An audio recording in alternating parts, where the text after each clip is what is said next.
Hello friends, today I'm gonna tell you how you can maximize your efficiency by utilizing the manage by exceptions rule.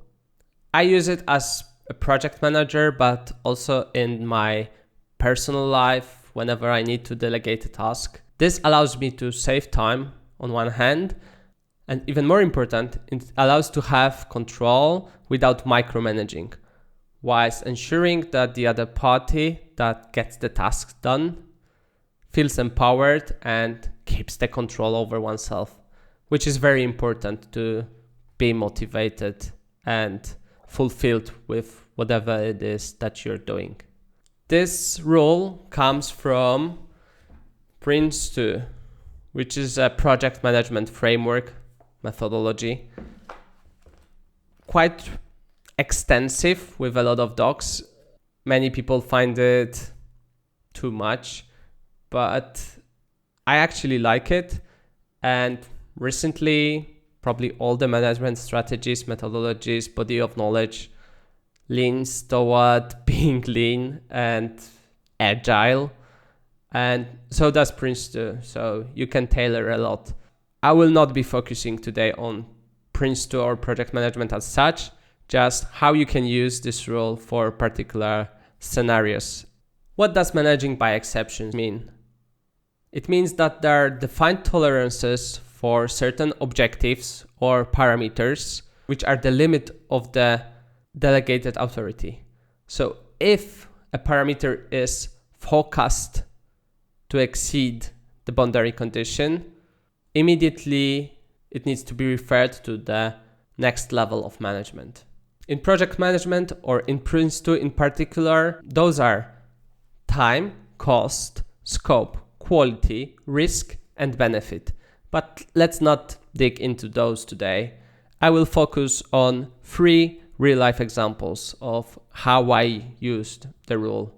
Initially, even not knowing the rule existed and not knowing the Prince2 yet. When I worked as a product planner, so a person responsible for supply of the product, we used to use demand forecast and supply forecast to calculate how many days of inventory there are still left in the warehouse and are forecast to be left at given point in time in the future.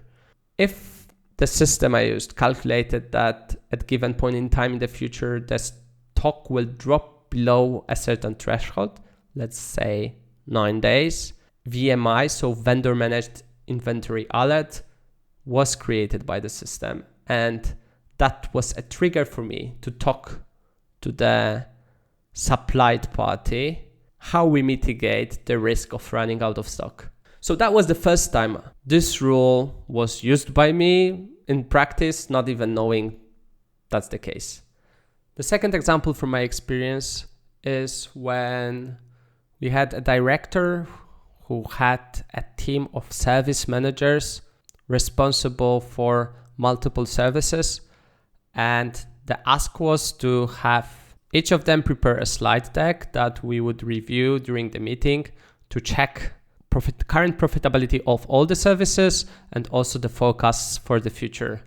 That would be quite a lot of work, a lot of time, a meeting that could have been an email, and then the email itself, instead of having all the data, could actually have the useful information. And what is the most important thing being looked for throughout this data? It's actually the exception. So whenever the profitability is forecast to fall below a certain threshold or deviates by a certain percentage from the target, that's when it should be highlighted, right? My suggestion at the time was, instead of having a meeting and the slide deck, to actually make a rule that whenever somebody forecasts the profitability to fall, for example, 5 percentage points below the target, that's when it needs to be escalated straight away and referred to this particular director in this case. And then the meeting, instead of going through everything, could be just going through those exceptions, which saves a lot of time and makes the PowerPoint much shorter. And the third example I would like to give was not particular parameter as such, but the fact and the agreement between me and one of the project managers on my team that when looking for replacement, that person can make a decision about internal move from other team.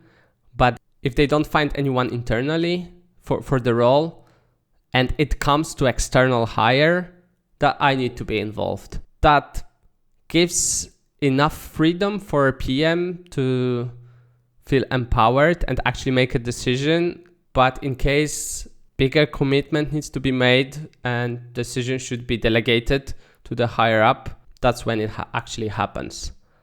Those were just 3 examples of how I use manage by exceptions principle from Prince2 in practice to illustrate how you could use it for yourself in your professional or personal lives to maximize your efficiency and also empower those around you to make decisions within the boundaries that you accept.